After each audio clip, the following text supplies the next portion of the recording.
Bonjour, je suis Frédéric Corby, courtier immobilier résidentiel avec le groupe Sutton Immobilier à Montréal.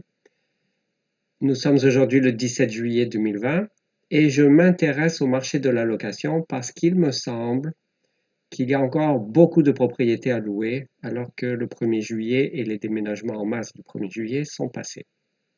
Donc je suis allé vérifier les statistiques. Sur ce tableau que j'ai récupéré dans Matrix, sont disposées les 5 dernières années, mois après mois, le nombre de propriétés disponibles à la location à Montréal. Donc pas seulement pour un arrondissement en particulier, mais pour tout Montréal. Donc, entre juin et juillet, nous n'avons pas encore les nombres pour juillet puisque le mois n'est pas terminé. Entre juin et juillet, habituellement, il y a à peu près le même nombre de propriétés à louer. Il n'y a pas une différence significative entre juin et juillet. Par exemple, ici, 2200, 2500, 2100, 1900, donc une différence de 200. Là, une différence de 200 aussi, une différence d'une centaine. Bon.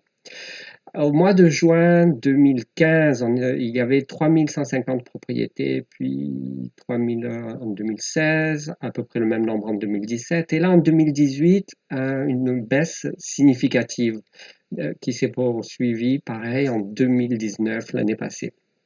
On en a entendu parler, le parc immobilier disponible pour la location était inférieur à 2%, quelque chose comme 1,5% environ. Donc, on passe de 3000 à 2000. Et là, cette année, en 2019, on peut constater qu'au mois de juin, il y avait 4200 propriétés. C'est une explosion. Donc maintenant, je voudrais regarder pour 2019, l'année passée. Donc en janvier, presque 2000, 2300 en mars, 2400 en mai, donc ça augmente petit à petit, puis ça baisse au mois de juin, puisque les baux sont signés pour pouvoir déménager le 1er juillet.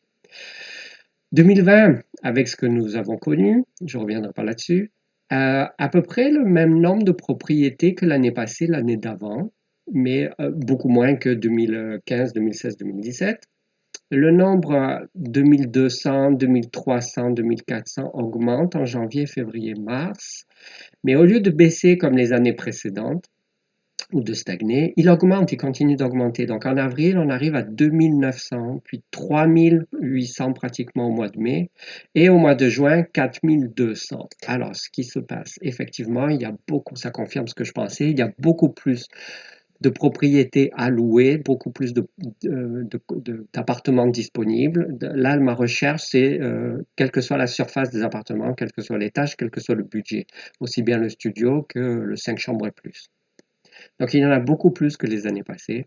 On a entendu dire que beaucoup de propriétés offertes à la location pour du court terme étaient maintenant offertes pour du long terme, du fait que les universités sont fermées, il n'y a pas de congrès au centre-ville, pas de conférences, peu de personnes sont amenées à se déplacer et restent en télétravail. Quand je dis se déplacer, c'est par exemple changer de province pour venir faire une mission de quelques mois ici en ville.